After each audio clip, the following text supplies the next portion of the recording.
Presidente da torcida Jovem Flá e mais 7 suspeitos foram presos na manhã desse sábado no Rio de Janeiro. Essas e outras notícias aqui agora no seu canal Paraquedista Rubro-Negro. Pedi para vocês que começaram a nos assistir, que deixem o like de vocês, não são inscritos, se inscrevam, acione o sino da notificação e deem aquela moral compartilhando os nossos conteúdos. Lembrando que tudo isso para vocês é 0800 e aqui vocês ficam sempre informados sobre tudo, mas tudo mesmo que acontece nos bastidores do mais querido, né? Tirar aqui o auxiliar visual, eu acho que eu consigo ler o meu script aqui para vocês, sem ele, e vamos começar falando aí sobre o treino do Flamengo. O Flamengo treinou nessa manhã no CT do Urubu e Felipe Luiz poderá contar com o retorno de Jorginho e Alexandro.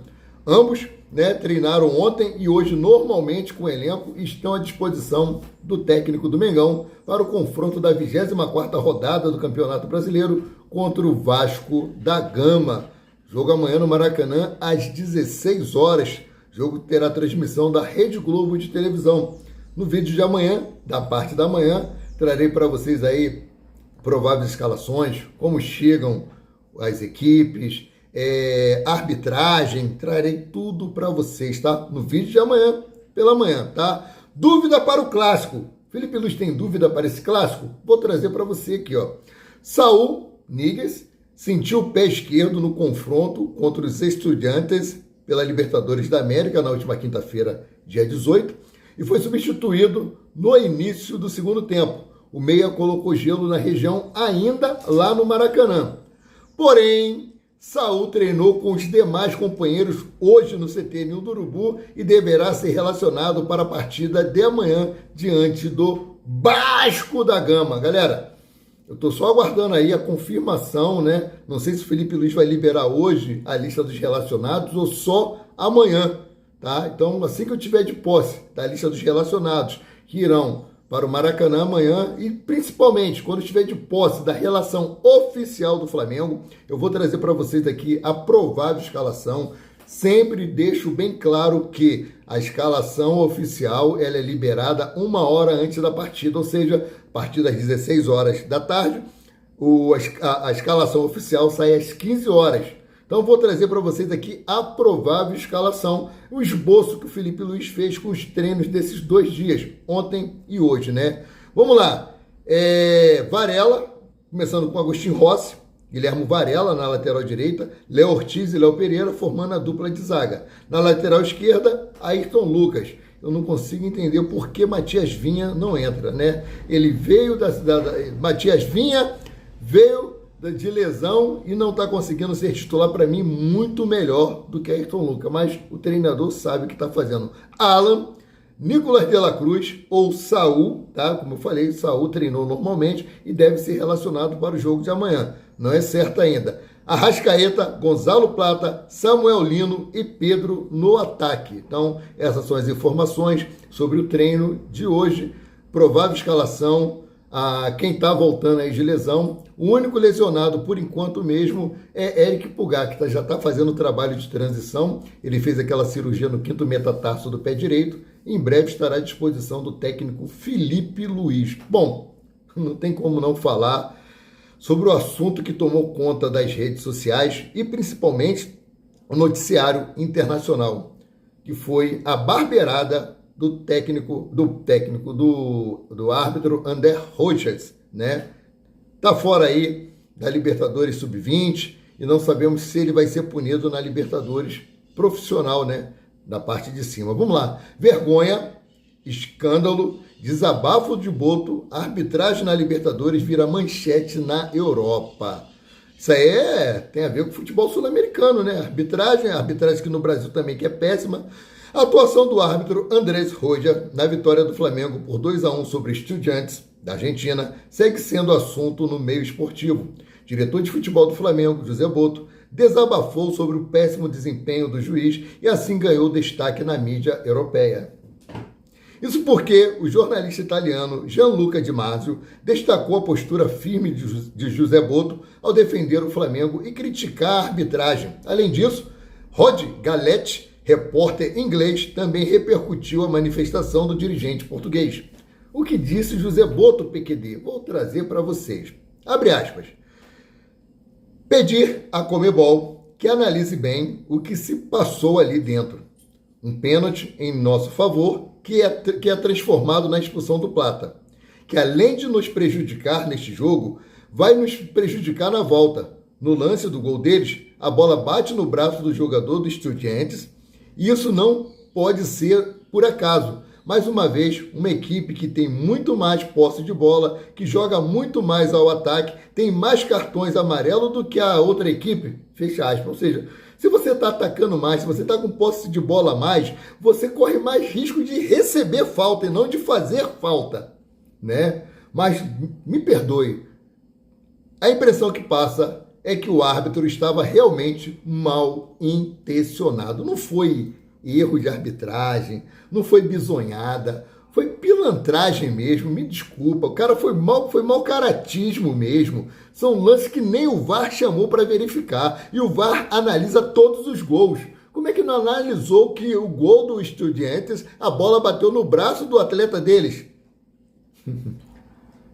Bom, continuando aqui com as falas de José Boto, abre aspas, um jogador do Estudiantes fez uma falta muito feia sobre a Arrascaeta no primeiro tempo e o árbitro nem amarelo deu. E era o segundo amarelo para nós, transforma um pênalti na expulsão de um jogador nosso. Acho que é escandaloso, vergonhoso na maior competição da América do Sul. Nós continuamos assistindo as coisas assim. Peço atenção a eles, a Conmebol, para o jogo da volta, porque isso não pode se repetir. É importante alguém vir aqui falar. Foi um escândalo o que se passou ali dentro, fecha aspas, acrescentou José Boto, dirigente de futebol do Flamengo, né? Bom, ai meu Deus do céu, vamos continuar falando aqui, infelizmente, da arbitragem. Excluído de competição, André Rojas, árbitro que comandou o Flamengo Estudiantes, está fora do Mundial Sub-20 após pedido da Conmebol. A informação é do UOL Esporte. Ainda não há decisão oficial sobre a participação de Rojas na sequência da Libertadores, mas a tendência é que o colombiano não volte a apitar na competição. Tem que ser banido do futebol, parceiro. Pegar esse dinheiro que ele recebeu aí dos Estudiantes, fazer um bom pé de meia e viver a vida dele fora das quatro linhas, tá? Bom, o que acontece? Com a saída aí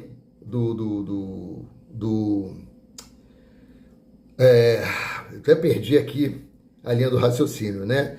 A Conmebol já definiu aí qual será o novo árbitro que vai apitar a partida entre Flamengo e Estudiantes, jogo de volta que acontecerá no dia 25 de setembro, né? Lá na Argentina, lá em La Plata. O árbitro chileno Piero Mazza apita Estudiantes e Flamengo na próxima quinta-feira pela Libertadores na Argentina. Esse é o mesmo árbitro que ajudou Estudiantes a se classificar para as quartas de final, dando um pênalti inexistente.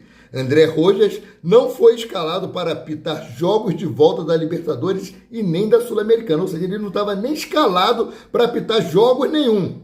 Mas aí a Conmebol decidiu de última hora, porque se ele não estava escalado para apitar nenhum jogo, de última hora decide colocar ele. Agora eu pergunto, qual o intuito da CBF, da Conmebol com relação a isso? Colocar um árbitro que cometeu um erro gravíssimo, coloquei os lances para vocês assistirem, né? Não foi pênalti, o jogador se jogou dentro da área, aquela cavadinha que ele trava o pé, né, trava a chuteira, a ponta da chuteira no gramado e se joga no chão.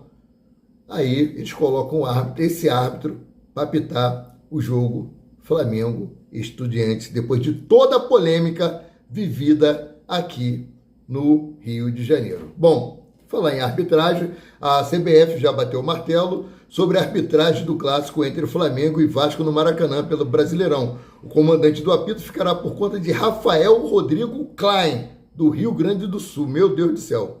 Nas bandeirinhas estarão Rafael da Silva Alves, do Rio Grande do Sul, e Mayra Mastella Moreira, do Rio Grande do Sul. Já no VAR, a responsabilidade será do Caio Max Augusto Vieira, de Goiás.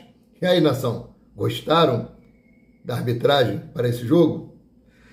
Só Jesus na causa, né? Vamos torcer, como eu falo sempre, contra tudo e contra todos. Outra informação que eu tenho para trazer aqui para vocês é sobre o orgulho da nação, gente. O sonho do Tri, infelizmente, acabou. O Fla-Basquete tem destino definido e conhece adversário na Copa Intercontinental.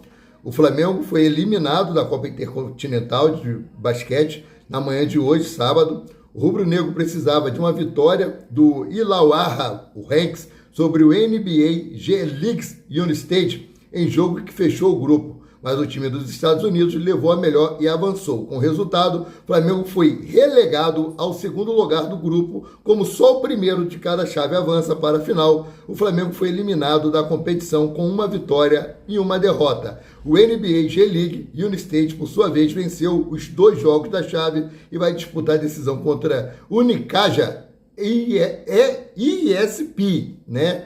O torneio, porém, ainda não acabou para o Flamengo. Agora o rubro-negro vai encarar a disputa do 3º lugar no torneio contra o Al-Ahly Trípoli. Então, a decisão do 3º lugar da Copa Intercontinental de Basquete entre Flamengo e Al-Ahly Trípoli acontece amanhã, domingo, e a partida começa às 5 horas da manhã, enquanto a decisão entre Unicaja NB e J-League United tem início agendado para as 8 horas da manhã.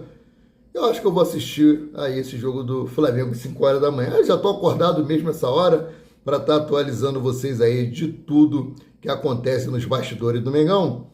Então já não custa nada, eu assisto o basquete e vou atualizando vocês aí, já preparando o script para o vídeo da manhã, né, trazendo aí as escalações, a arbitragem, como chega cada time, Flamengo aí liderando o Campeonato Brasileiro com sobras, Vasco da Gama lá brigando para não ir para a zona do rebaixamento. Tudo isso aí trarei para vocês amanhã, tá? Bom, a boa notícia é a seguinte, vitória na Gávea. Na manhã de hoje, sábado, o Flamengo venceu o Boa Vista em casa pela Taça Guanabara Sub-20. Flamengo 1, Boa Vista 0. O gol foi marcado por Rian Roberto, garantindo mais 3 pontos para o Mengão. Aí, Cláudio! Aleluia! O Cláudio sempre que joga, né? Quando acontece, o Flamengo ganha alguma coisa aí, ele joga esse aleluia para poder brincar aí, descontrair. Isso está mais do que certo, né, gente? Vamos partir agora para a notícia-chave desse vídeo, que é sobre o presidente. Antes de ler a notícia, eu vou falar aqui o que eu penso. O presidente da torcida organizada do Flamengo, Jovem Flá, foi preso na manhã desse sábado, dia 20, tá? E muito se fala aí, não, tem que punir o CNPJ, não, tem que punir o CPF, não o CNPJ. Mas calma aí, cara. É o presidente da torcida Jovem Flá que foi preso. Uma coisa que eu aprendi no quartel é o seguinte, o comandante é o espelho da tropa. O exemplo tem que ser dado pela liderança da Jovem Flá, da raça, de todas as torcidas organizadas que existem. E o exemplo que ele deu foi esse aí. Então, cara, como é que vai punir apenas o CPF? Não tem como, né? Então vamos lá. A polícia prendeu nesse sábado, dia 20, Thiago de Souza Câmara Melo, conhecido como Boinha, presidente da torcida jovem do Flamengo. Ele é apontado como um dos envolvidos no assassinato de Rodrigo José da Silva Santana, torcedor do Vasco morto em 11 de setembro, em Oswaldo Cruz, na zona norte do Rio de Janeiro. Uma família chorando a perda do seu ente por causa de marginais. A ação foi conduzida pela Delegacia de Homicídios da Capital, DHC, que cumpriu mandados de prisão temporária e de busca e apreensão em bairros das zonas norte e oeste. Até o momento, 8 suspeitos foram capturados. Tem um aí foragido, tá? Segundo as investigações, Rodrigo foi emboscado por integrantes de uma torcida de um terceiro clube, que no caso é o Flamengo, sem relação com o clássico Vasco e Botafogo. Testemunhas relataram que o grupo criminoso utilizou fogos de artifício e arma de fogo. Pelo menos 4 disparos foram ouvidos, um atingiu o Rodrigo, que morreu no local, outra pessoa conseguiu escapar. Teve um que ficou ferido, tá? Bom, qual o papel do presidente da Jovem Flá? Qual o papel do Boinha nesse caso? De acordo com a polícia, Boinha teve influência direta na ação. usando sua posição de liderança para incentivar, apoiar e dar respaldo ao crime. A investigação analisou imagens de câmeras de segurança, depoimentos e outras provas que reforçam a participação do presidente da organizada. Vocês prestaram atenção no que eu falei que está aqui? De acordo com a polícia, Boinha teve influência direta na ação, usando sua posição de liderança para incentivar, apoiar e respaldar o crime. Aí como é que você vai punir apenas o CNPJ?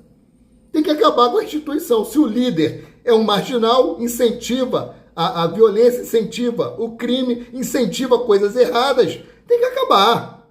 Tem que acabar. Essa é a minha posição. Ah, PQD, mas você é flamenguista, as organizadas são importantes nos estádios. Cara, as organizadas têm tirado muitas famílias dos estádios. Eu sou um. Sou um que não vou ao estádio há muito tempo, por 2 motivos.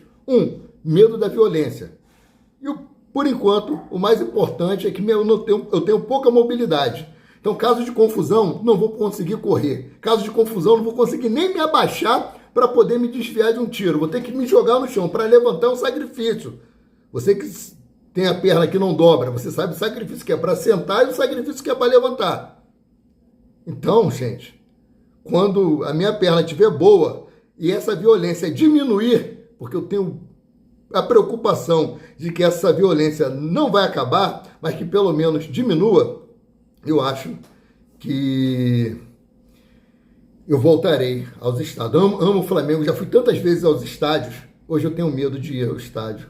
Então, o elenco do Flamengo agora foca as atenções no Vasco. Felipe Luiz vai usar o que tem de melhor na escalação de domingo. A comissão técnica entende que os 4 dias de recuperação até o jogo contra os Estudiantes na Argentina é o suficiente para descansar e treinar. Ou seja, não vai poupar ninguém amanhã contra o Vasco da Gama. Vai entrar em campo com o que tem de melhor. E tá certo, a prioridade do Flamengo é o Campeonato Brasileiro, então não tem que poupar ninguém. Tem 4 dias aí para descansar. Joga amanhã, folga na segunda, treina na terça, treina na quarta e viaja na quinta-feira ainda, né? Na quinta-feira tem que viajar na quarta tarde, né? Mas dá para folgar na segunda, dá para treinar na segunda, dá para fazer um monte de coisa. O jogo é só na quinta-feira. Só na quinta-feira tem tempo de sobra aí para descansar, meus queridos. Essa daí é alguma das poucas informações que eu tinha para trazer para vocês, que o restante está tudo na nossa página Maurício Paula Santos no Facebook. Agradecer a todos que nos seguem aí no Facebook, no YouTube, no Instagram, no TikTok. Sou grato a todos vocês. Sendo assim, eu, Maurício Paula Santos, o paraquedista rubro-negro, fico por aqui voltando a qualquer momento com mais notícias sobre o rubro-negro mais querido e mais amado do Brasil e do mundo, o Clube de Regatas do Flamengo. Saudações, fique com Deus e um excelente final de semana para todos.